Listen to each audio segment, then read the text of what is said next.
एक बार मैं फिर से आप लोगों को बता दूं कि हम बात कर रहे थे भारत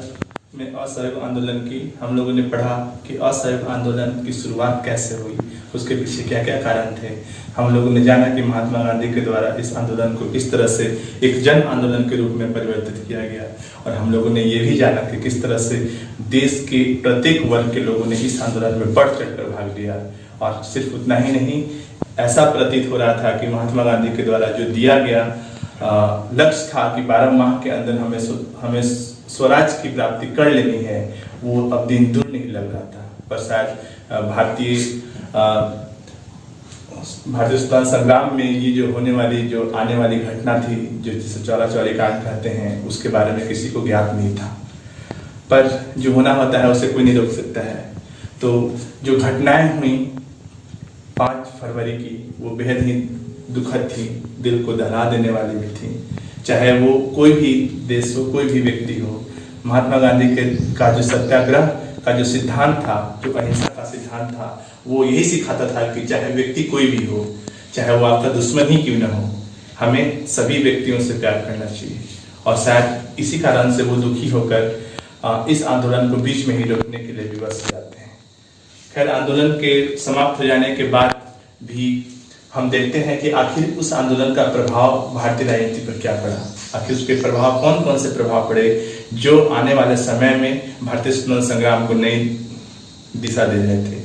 चलते हैं व्हाइट बोर्ड पे और देखते हैं। तो सबसे पहले हम देखें कि यह जो आंदोलन था वो एक जन आंदोलन था। मैं पूर्व में आपको बता चुका था कि यह आंदोलन जन आंदोलन इसलिए था क्योंकि इसमें हिंदू और मुस्लिम दोनों भाग ले रहे थे। इसमें जहाँ एक ओर महात्मा गांधी के द्वारा इसमें बढ़ चढ़कर भाग लिया जा रहा था, उनके नेतृत्व में ये कार्य हो रहा था, वहीं दूसरी ओर खिलाफत आंदोलन इसके साथ साथ चल रहा था, जहाँ पे अली बंधु के द्वारा ये घोषणा किया जाना कि भारतीय जो मुसलमान हैं वो अपने धर्म का पालन करें और वो दुश्मन देशों की सेवा ना करें। यह जो स्टेटमेंट था वो पूरे हिंदू और मुस्लिम की एकता को एक नई उदाहरण के रूप में पेश करता है। और इस बात का अंदाजा आप लगा सकते हैं कि जब वहाँ के जो वायसराय थे उनके द्वारा महात्मा गांधी को ये बोला जाना कि आप इस आंदोलन में जो अली बंधुओं के द्वारा स्टेटमेंट्स दिए गए हैं उन्हें वापस करवाइए, और ऐसा नहीं करने पे कांग्रेस पार्टी के द्वारा जो दिया गया जो दमन चक्र चलाया गया, उसके बाद से इस आंदोलन की तीव्रता और अधिक बढ़ जाती है। तो हम इस तरह से कह सकते हैं कि यह एक जन आंदोलन था। दूसरी ओर हिंदू मुस्लिम एकता का एक मिसाल था, क्योंकि अभी तक जितने भी आंदोलन हुए थे, चाहे हम पश्चिम बंगाल में बंगाल विभाजन की बात करें या फिर प्रथम विश्व युद्ध के समय होने वाली घटनाओं को देखें, तो उसके बाद जो ये आंदोलन एक नए दशा और दिशा को तय कर रहा था। तो ऐसा लग रहा था कि आने वाले समय में जो हिंदू और मुस्लिम की एकता जो है जल्द ही हम लोग के देश को स्वतंत्र कराएगी। तो ये आंदोलन का एक व्यापक प्रभाव था कि हिंदू और मुस्लिम आपस में एक हो रहे थे। रही बात कांग्रेस की, तो कांग्रेस पार्टी में जब यह आंदोलन को समाप्त करने की घोषणा की गई, तो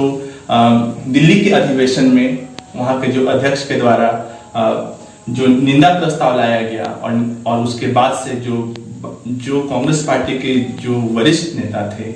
चाहे वो सुभाष चंद्र बोस हो या और अन्य लोग हों, उनके द्वारा निंदा किए जाना, और उसके बाद से कांग्रेस की विचारधारा पुनः एक बार 2 भागों में बढ़ जाती है। एक ओर जहां क्रांतिकारी गतिविधियों के द्वारा देश को स्वतंत्र कराने की बात आती है, वहीं दूसरी ओर जो पूर्व से जो चली आ रही परंपरा थी, यानी कि रिक्वेस्टिंग मोड की, उस परंपरा का ही निर्वहन करने की बात कर रहे थे। तो ये प्रभाव जो था ये काफी आने वाले समय में एक गंभीर परिणाम को छोड़ता है, क्योंकि हम आगे जब पढ़ेंगे 1925 ईस्वी के बारे में, जहाँ पे हम लोग एक घटना हुई थी उत्तर प्रदेश में जिसे कहा जाता है काकोरी कांड। तो ये जो घटना थी, इस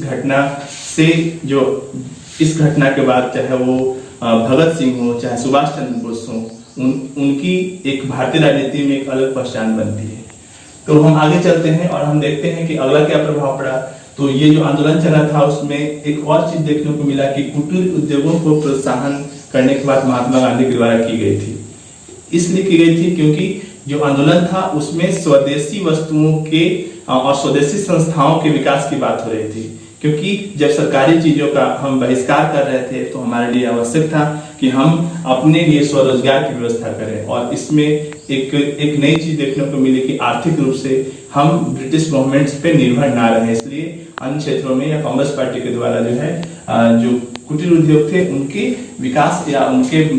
जो बढ़ावा देने के बारे में बात किया जा रहा था। इसके अतिरिक्त हम लोग कल भी जिक्र किए थे या पिछले क्लास में हमने देखा था कि जब यह आंदोलन चल रहा था तो बहुत सारे जो छात्र थे वो विद्यालयों को त्याग करते हैं, कॉलेजों का त्याग करते हैं और उस परिवेश में राष्ट्रीय शिक्षा और स्वदेशी संस्थाएं और हिंदी इन सारी चीजों की एक बार फिर से वृद्धि होती है और उसमें बहुत सारे यूनिवर्सिटीज जैसे चाहे वो काशी विश्वविद्यालय हो, चाहे वो बिहार का क्षेत्र हो, विद्यापीठ हो, यानी कि बहुत सारे ऐसे क्षेत्र थे जो शिक्षण संस्थाएं थी वहां पे खुलती हैं। तो इसके बाद कांग्रेस पार्टी के द्वारा और भी एक महत्वपूर्ण कार्यक्रम चलाया गया था जिसमें छुआछूत के अंत के बारे में बात की गई थी और समाज के जो अन्य वर्ग के लोग, जो शोषित वर्ग के लोग थे, उन्हें समानता का अधिकार देने की बात की गई थी, लोगों को रोजगार देने के बारे में। यानी कि इस तरह से जो थी वो रचनात्मक कार्यक्रम को बढ़ाने का एक प्लान था। जो बहिष्कार का जो प्लान चल रहा था या जो हम लोग पहले चरण में देखते थे कि बहिष्कार जो चीजों का किया जा रहा था, उसके साथ साथ एक और कार्यक्रम को चलाया गया जिसमें बहुत सारे ऐसे चीजें थी जिससे जो लोग हैं वो अपने कार्य को ठीक से कर सके, जिसमें से चरखा के बारे में बात कर रहे थे कि चरखा को बहुत अधिक महत्व दिया गया ताकि जो कॉटन का इस्तेमाल या सूती वस्त्र से खादी वस्त्र का प्रयोग करने के बारे में लोगों को बताया गया कि ताकि वो अधिक से अधिक स्वदेशी चीजों का इस्तेमाल करें। खैर, इसमें एक और चीज जो देखने को मिलता है कि ब्रिटिश सरकार का में जो है माहौल जो है वो भय का उत्पन्न होता है, क्योंकि जिस तरह की घटनाएं हो रही थी या जो 1920 से 22 की अवधि थी, उस अवधि में देश का प्रत्येक वर्ग, चाहे वो मजदूर हो, चाहे वो किसान हो, चाहे वो मध्यम वर्ग हो,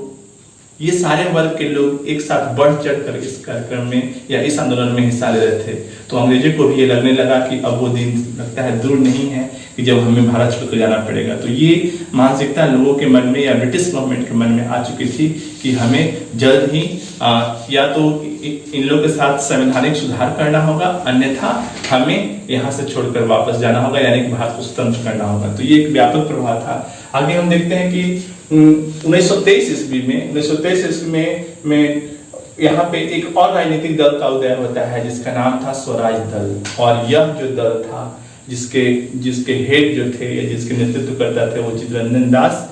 और मोतीलाल नेहरू थे। तो इन लोगों ने कांग्रेस की नीतियों से विक्षुब्ध होकर एक नए राजनीतिक दल की शुरुआत की और इनका ये मानना था कि अगर हमें देश को स्वतंत्र कराना है तो इसके बनाए गए नियमों, इनके जो बनाए गए जो कानून थे, उसके इनकी जो व्यवस्था थी उस व्यवस्था के अंतर्गत हम लोगों को इसका विरोध करना होगा। यानी कि हमें चुनाव में भाग लेना होगा, हमें उनकी नीतियों की आलोचना करनी होगी और उतना ही नहीं, हमें एक लोकतांत्रिक तरीके से अपने देश को स्वतंत्र कराना होगा। तो उनकी जो विचारधारा थी वो कहीं ना कहीं जो पुरानी जो कांग्रेस पार्टी थी जो हम 1922 से पहले देखते हैं, यानी कि 1920 ईस्वी में देखते हैं, और हम लोगों ने बात करता है कि वहाँ पे पंचायती व्यवस्था को हम लोगों ने ज्यादा तरजीह दी थी, जबकि जो व्यवस्थाएं थी पहले की उसमें जो विधानमंडल का जो था वो उसके बारे में बात कर रहे थे। परंतु यहाँ पे उनसे विक्षुब्ध होकर, कांग्रेस की नीति से विक्षुब्ध होकर एक नई पार्टी जो स्वराज दल के नाम से जानी गई उस पर इन्होंने ज्यादा फोकस किया। और मैं बता दूं एक बात जो सबसे महत्वपूर्ण थी कि जब महात्मा गांधी को देशद्रोह के आरोप में जेल में बंद कर दिया जाता है तो उन्हें 6 वर्षों की सजा होती है, लेकिन उनके स्वास्थ्य कारणों के कारण उन्हें 2 वर्ष में ही, यानी कि 1924 में ही उन्हें छोड़ दिया जाता है। तो 1924 ईस्वी के बाद, चूंकि हम बात कर चुके थे कि 1 फरवरी 1922 ईस्वी को महात्मा गांधी के द्वारा एक पत्राचार किया जाता है ब्रिटिश गवर्नमेंट से, जिसमें यह भी कहा था कि अगर आप देश को स्वतंत्र नहीं करते हैं या फिर हमें स्वराज नहीं देते हैं तो हम क्या करेंगे, हम सविनय अवज्ञा आंदोलन करेंगे, उसकी घोषणा करते हैं। तो उसकी सविनय अवज्ञा आंदोलन जो 1930 ईस्वी में होता है उसकी पृष्ठभूमि यहीं से तैयार होती है। बीच का जो समय था 1922 से लेकर